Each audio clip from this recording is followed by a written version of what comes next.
Hello dear student, তো welcome to model study point. Model study পয়েন্টে তোমাদের আবারও স্বাগত। তো আজকে আমরা রাষ্ট্রবিজ্ঞানের যে 10 নম্বর ইন্টার স্কুল টেস্ট রয়েছে সেই 10 নম্বর ইন্টার স্কুল টেস্ট নিয়ে চলে এসেছি। তো চলো দেখা যাক আজকের প্রশ্নগুলো কি রয়েছে। ফার্স্ট কোশ্চেন, প্রক্সি যুদ্ধ কৌশলটি ব্যবহৃত হয়েছিল ঠান্ডা লড়াইয়ে। জোট নিরপেক্ষ আন্দোলনের প্রথম শীর্ষ সম্মেলন অনুষ্ঠিত হয়েছিল কোথায়? বেলগ্রেড। সল্ট ওয়ান চুক্তি স্বাক্ষরিত হয় 1972 খ্রিস্টাব্দে। ভারতের নো ফার্স্ট স্ট্রাইক এর পরমাণু নীতির প্রধান রূপকার কোন প্রধানমন্ত্রী? অটল বিহারী বাজপেয়ী। সার্কের প্রথম শীর্ষ সম্মেলন অনুষ্ঠিত হয়েছিল কোথায়? ঢাকায়। পঞ্চশীল নীতি ভারত ও চীনের মধ্যে স্বাক্ষরিত হয় কত? 1954 খ্রিস্টাব্দে। সাধারণ সভাকে বিশ্ব নাগরিক সভা বলেছেন কে? গ্যাটেল। নেক্সট কোয়েশ্চেন দেখো, জাতিপুঞ্জের সনদ গৃহীত হয়েছিল কোথায়? সান ফ্রান্সিসকোর সম্মেলনে। নিরাপত্তা পরিষদের স্থায়ী সদস্য নয় কে? ভারত। নেক্সট কোয়েশ্চেন দেখো, নেক্সট বলেছে আন্তর্জাতিক আদালতের বিচারপতির সংখ্যা কত? 15 জন। দ্য স্পিরিট অফ লজ গ্রন্থটির রচয়িতাকে? মন্তেস্কু। স্বাধীনতা রক্ষার জন্য দ্বিতীয় কক্ষ প্রয়োজনীয় একথা বলেছেন কে? Lord Acton. বহু পরিচালন বিশিষ্ট শাসন বিভাগের উদাহরণ হলো সুইজারল্যান্ড। মার্কিন যুক্তরাষ্ট্রের আইনসভার নিম্নকক্ষের নাম কি? জনপ্রতিনিধি সভা। ন্যায় বিচারের দীপশিখাটি অন্ধকারের মধ্যে নিভে গেলে কি ভীষণ সেই অন্ধকার একথা বলেছেন কে? Lord Bryce.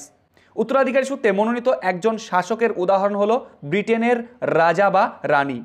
স্বেচ্ছাধীন ক্ষমতার অধিকারী হলেন কে? রাজ্যপাল। কেন্দ্রীয় মন্ত্রিসভার নেতা হলেন কে? প্রধানমন্ত্রী।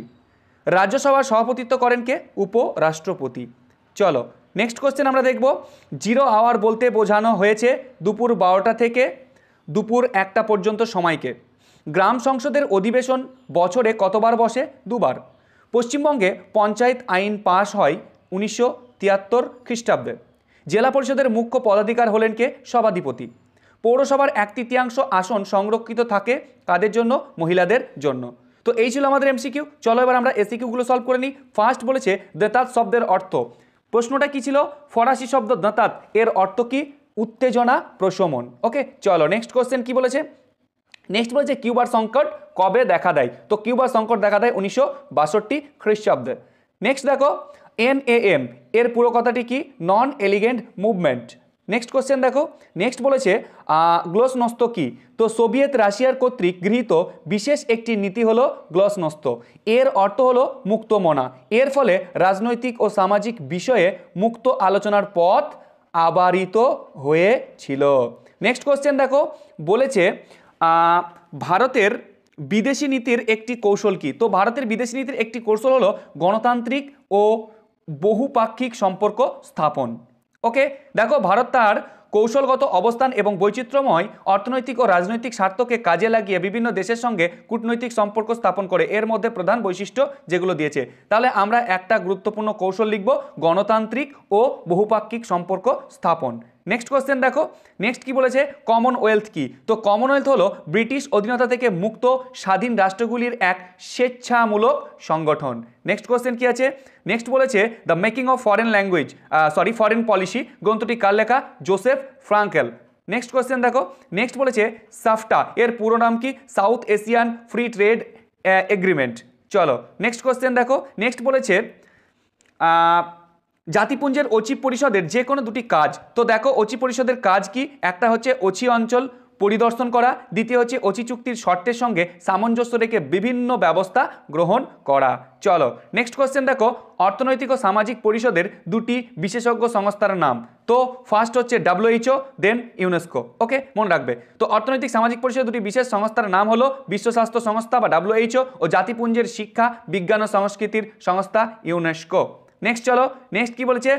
বিগ ফাইভ বা পঞ্চপ্রধান কাদের বলা হয়? তো দেখো 5টি স্থায়ী সদস্য রাষ্ট্রকে বোঝায়, যথা মার্কিন যুক্তরাষ্ট্র, Great Britain, Russia, France and গণপ্রজাতান্ত্রিক চীন। নেক্সট কোশ্চেন কি বলেছে?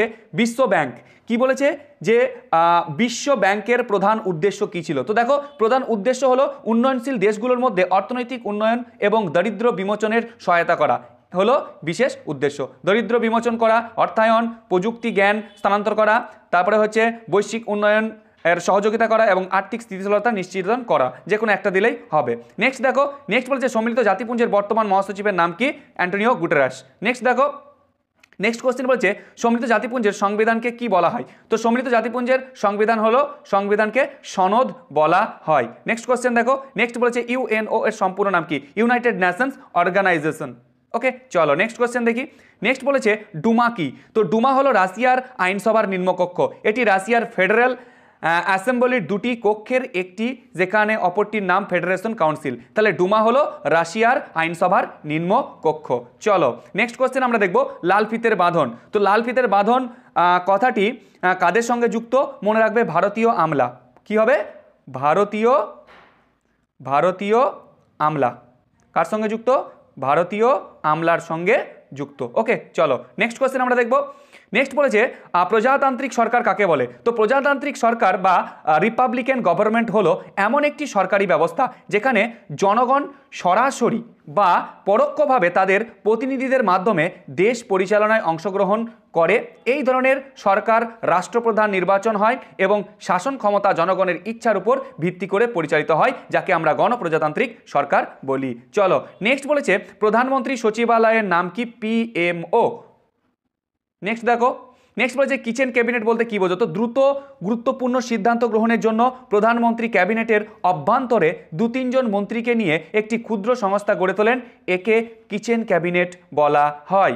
নেক্সট কোশ্চেন দেখো, নেক্সট বলেছে অ্যাটর্নি জেনারেল। প্রশ্ন কি ছিল? অ্যাটর্নি জেনারেল কে? তো অ্যাটর্নি জেনারেল কে দেখো, অ্যাটর্নি জেনারেল হলেন একটি দেশের সর্বোচ্চ আইনগত পরামর্শদাতা এবং সরকারের প্রধান আইনজীবী।